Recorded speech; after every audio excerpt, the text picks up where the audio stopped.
Hello students. तो आज हम पढ़ने वाले हैं सॉल्यूशन चैप्टर का क्वालिटेटिव प्रॉपर्टीज।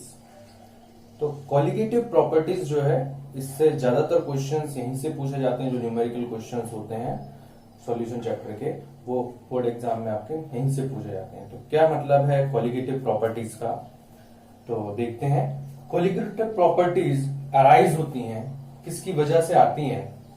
तो जब भी कभी हम नॉन वोलेटाइल सॉल्यूट को सॉल्यूशन में ऐड करते हैं, सॉल्वेंट में, वोलेटाइल सॉल्वेंट में ऐड करते हैं, तो उसका वेपर प्रेशर डिक्रीज होता है।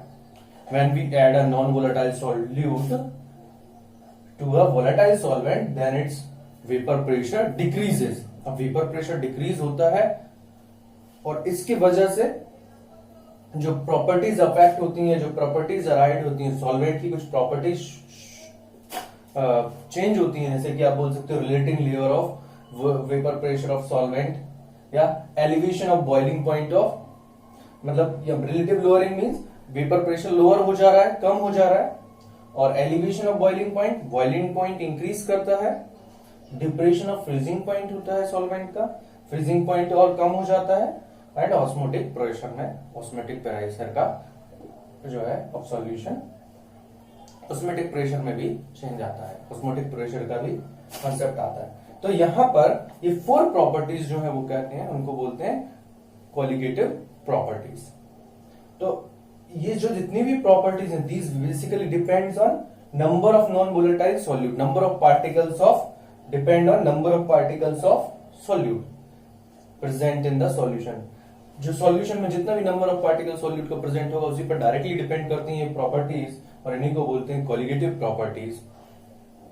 तो और ये जो है सॉल्यूशन में सॉल्वेंट का कितना पार्टिकल्स है उससे इससे कोई फर्क नहीं पड़ता। उससे मतलब बोल सकते हो वो बहुत ज्यादा क्वांटिटी में है तो उसके नंबर से डिपेंड नहीं करता। मेनली जो क्वालिटेटिव प्रॉपर्टीज वो डिपेंड होती है ओनली सॉल्यूट के पार्टिकल्स पे। ठीक है, तो देखते हैं जो नॉन वोलेटाइल सॉल्यूट है या वोलेटाइल, इसका मीनिंग क्या होता है? नॉन वोलेटाइल सॉल्यूट मींस दो solute or those substance which can vaporize at which cannot vaporize at room temperature। Non volatile मतलब जो रूम टेम्परेचर वेपोराइज नहीं होते हैं, या जो 100 डिग्री सेल्सियस तक भी वेपोराइज नहीं होते हैं। ठीक है, 100 डिग्री सेल्सियस पर वाटर वेपोराइज हो जाता है। वाटर का बॉइलिंग पॉइंट क्या होता है? Boiling point of water is 100 degree Celsius और 373.15 केल्विन, ये बॉइलिंग पॉइंट है वाटर का। बट इस टेम्परेचर के बाद भी जो सॉल्यूट्स वेपोराइज नहीं होते हैं उन्हें नॉन वोलेटाइल सॉल्यूट बोलते हैं। और वोलेटाइल जो नॉर्मल टेम्परेचर भी वेपोराइज हो जाते हैं। जैसे वाटर आपने देखा है कि नॉर्मल आपने अगर उसको छोड़ दिया, ऐसे फर्श पे भी पड़ा हुआ है कुछ भी वाटर, तो अपने आप से वेपोराइज हो जाता है। ठीक है, तो ये वोलेटाइल सॉल्वेंट होते हैं, इस तरह से वोलेटाइल सब्सटेंस होते हैं। ठीक है, next relative lowering in vapour pressure. तो फर्स्ट प्रॉपर्टी जो है क्वालिटेटिव प्रॉपर्टी वो रिलेटिव लोअरिंग की है। तो रिलेटिव लोअरिंग वेपर प्रेशर में कैसे आता है?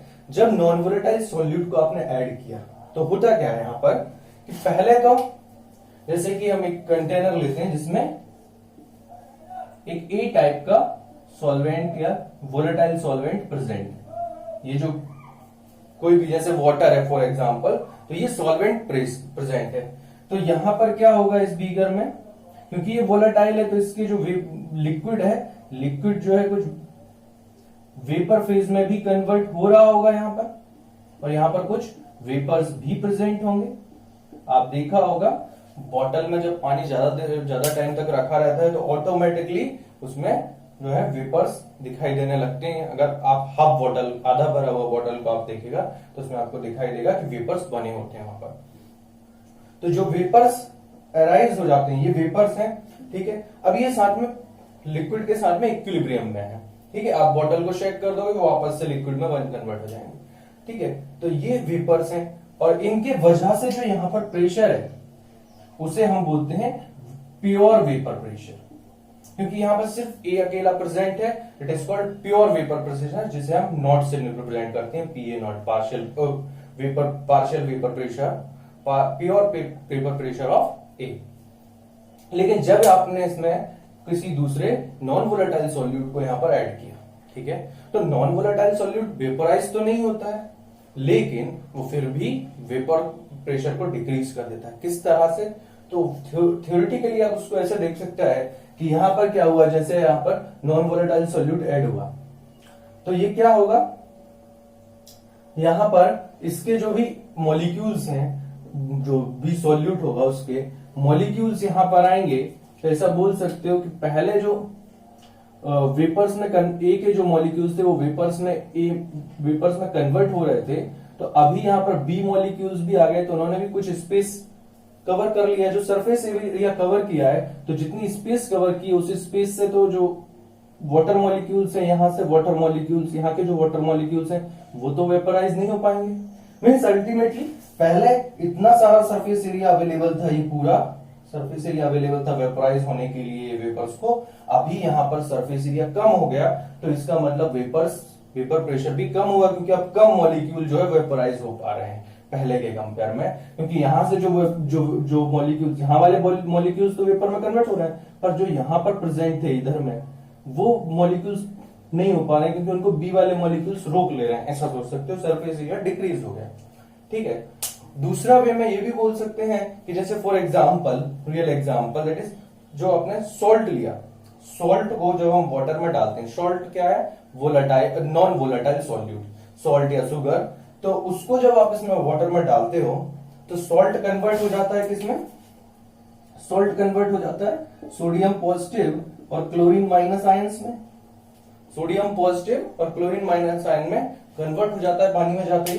ठीक है, तो पानी में जाते ही जब वो कन्वर्ट हो जाता है तो सोडियम के जो पॉजिटिव चार्ज है ये भी अपने सराउंडिंग में वाटर मॉलिक्यूल को अपने साथ में सराउंड कर लेता है, या क्लोरीन माइनस भी अपने सराउंडिंग में वाटर मॉलिक्यूल को पकड़ के रखता है। क्यों? क्योंकि वाटर मॉलिक्यूल में भी क्या होता है, जैसे ये H2O है तो ऑक्सीजन के पास में पार्शियल नेगेटिव चार्ज होता है और इसके पास में पार्शियल पॉजिटिव, तो ये नेगेटिव चार्ज और पॉजिटिव चार्ज ऐसा बोल सकते हो, इनमें भी कुछ अट्रैक्शन फोर्स होता है, या यहां बोल सकते हो कि वाटर मॉलिक्यूल्स ने इनको सराउंड कर लिया, थोड़ा फोर्स ऑफ अट्रैक्शन आया कुछ ना कुछ, तो उसकी वजह से जो है आपका वेपर प्रेशर डिक्रीज हो जा रहा है, क्योंकि ये पकड़ के रखा हुआ है, इनको पकड़ के रखा हुआ है, तो ये अभी वेपराइज नहीं हो पा रहा है। जो कुछ मॉलिक्यूल्स को पहले तो ये फ्री थे, अभी इसने सोडियम पॉजिटिव ने या क्लोरीन माइनस ने पकड़ के रख लिया, तो इस तरह से आप बोल सकते हो वेपर प्रेशर। मैथमेटिकली प्रूफ क्या होगा,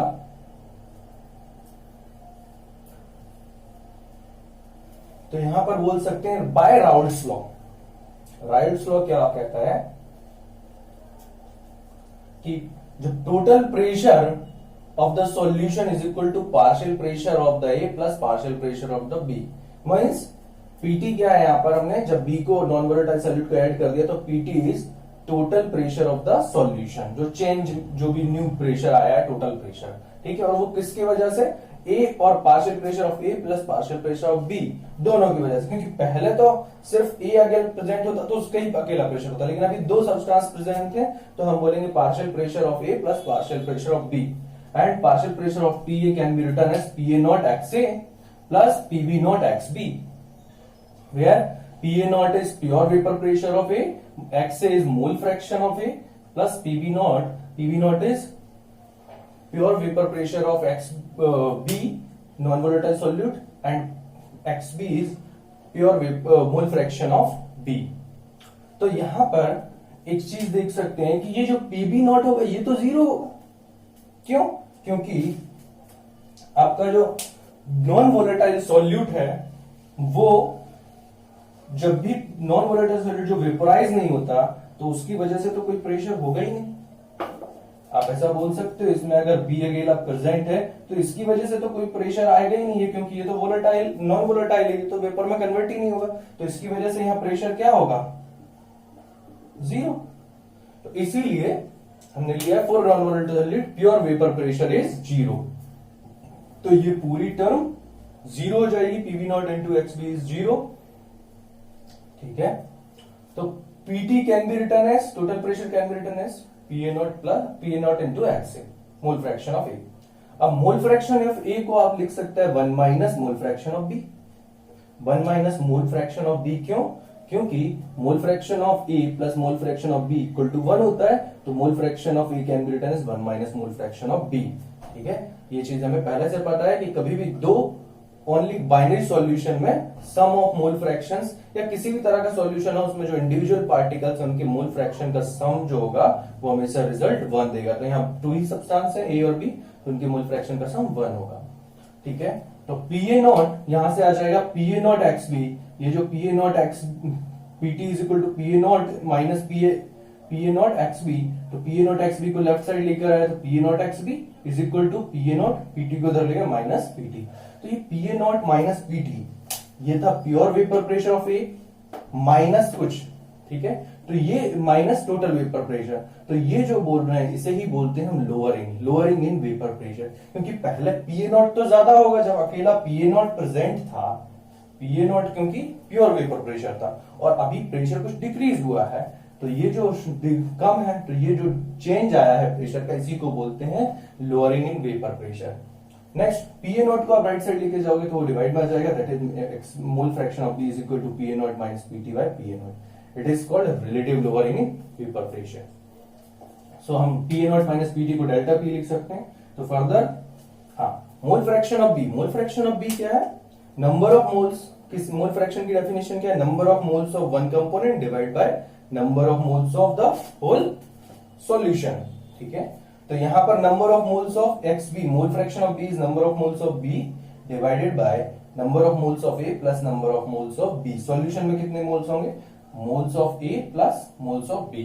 ठीक है, अब यहां पर एक हमने जो है अप्रोक्सीमेशन लिया है कि as number of moles of B तो बहुत कम होगा, आपने देखा है हम वाटर में सॉल्ट ऐड कर रहे हैं तो बहुत कम ही ऐड करते हैं वाटर के कंपेयर में।